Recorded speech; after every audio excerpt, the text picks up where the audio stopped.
Ich bin der Räuber Hotzenplotz und bin an sich gemütlich. Und wenn man mein Gemüt nicht reizt, dann bin ich ziemlich friedlich.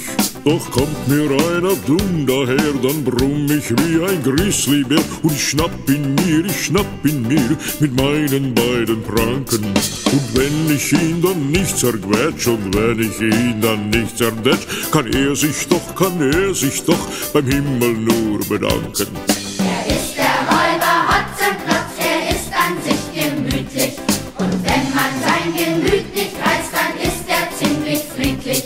Der Hotzenplotz, der Räuber Hotzenplotz. Ich bin der Räuber Hotzenplotz, hab einen Hut mit Feder. Ich bin der Räuber Hotzenplotz, das sieht doch gleich ein jeder. Bin mehr als 100 Kilo schwer, hab 7 Messer, ein Gewehr und ich hab dazu noch Säbel und Pistole. Ein Kerl wie ich, der ist nun mal als Rierer Räuber ideal. Bin ein Räuber doch, vom Scheitel bis zur Sohle. Er ist